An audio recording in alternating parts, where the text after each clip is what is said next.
हमारे जमाने में साइकिल 3 चरणों में सीखी जाती थी। पहला चरण केची, दूसरा चरण डंडा व तीसरा चरण था गद्दी। तब साइकिल चलाना इतना आसान नहीं था, क्योंकि तब घर में साइकिल बस एक होती थी जिसे पापा ही चलाया करते थे। तब साइकिल की ऊंचाई 24 इंच हुआ करती थी, जो खड़े होने पर हमारे कंधे के बराबर आती थी। ऐसी साइकिल से गद्दी चलाना मुनासिब नहीं होता था। केची वो कला होती थी जहां हम साइकिल के फ्रेम में बने त्रिकोण के बीच घुसकर दोनों पैरों को दोनों पेंडल पर रखकर चलाते थे। और जब हम ऐसे चलाते थे तो अपना सीना तान कर टेढ़ा होकर हैंडल के पीछे से चेहरा बाहर निकाल लेते थे और टिन टिन करके घंटी इसलिए बजाते थे ताकि लोग बाग देख सके कि लड़का साइकिल दौड़ा रहा है।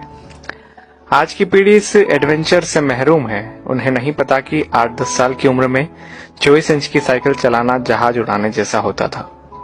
हमने ना जाने कितनी दफा अपने घुटने और मुंह तोड़वाए थे। और गजब की बात तो यह है कि तब दर्द भी नहीं होता था। गिरने के बाद चारों तरफ देखकर चुपचाप खड़े हो जाते थे, अपना निक्कर पोंछते हुए। अब तकनीकी ने बहुत तरक्की कर ली है। 5 साल के होते ही बच्चे साइकिल चलाने लगते हैं, वो भी बिना गिरे। 2-2 फीट की साइकिल आ गई है और अमीरों के बच्चे तो अब सीधे गाड़ी चलाते हैं। छोटी छोटी बाइक उपलब्ध है बाजार में। मगर आज के बच्चे कभी नहीं समझ पाएंगे कि उस छोटी सी उम्र में बड़ी साइकिल पर संतुलन बनाना जीवन की पहली सीख होती थी, जिम्मेदारियों की पहली कड़ी होती थी, जहां आपको यह जिम्मेदारी दे दी जाती थी कि अब आप गेहूं पिसाने लायक हो गए हैं। इधर से चक्की तक साइकिल डुगराते हुए जाइए और उधर से केची चलाते हुए घर वापस आइए। और यकीन मानिए, इस जिम्मेदारी को निभाने में खुशियां भी बड़ी गजब की होती थी। और यह भी सच है कि हमारे बाद केची प्रथा विलुप्त हो गई है। हम लोग ही दुनिया की आखिरी पीढ़ी है जिसने साइकिल चलाना 3 चरणों में सीखा था। हम वो आखिरी पीढ़ी है जिन्होंने कई बार मिट्टी के घरों में बैठकर परियों और राजाओं की कहानी सुनी, जमीन पर बैठकर खाना खाया, प्लेट में चाय पी है।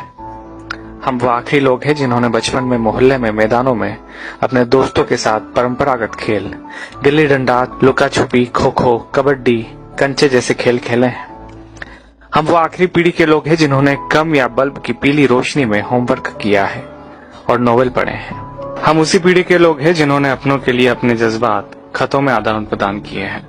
हम वो आखिरी पीढ़ी के लोग हैं जिन्होंने कूलर, एसी व हीटर के बिना ही बचपन गुजारा है। हम वो आखिरी पीढ़ी के लोग हैं जो अक्सर अपने छोटे बालों में सरसों का ज्यादा तेल लगाकर स्कूल और शादियों में जाया करते थे। हम वो आखिरी पीढ़ी के लोग हैं जिन्होंने स्याही वाली दवात या पेन से कॉपी, किताबें, कपड़े और हाथ काले नीले किए हैं। हम वो आखिरी लोग हैं जिन्होंने टीचर से खूब मार खाई है। हम वो आखिरी लोग हैं जो मोहल्लों के बुजुर्गों को दूर से देखकर नुक्कड़ से भागकर घर आ जाया करते थे।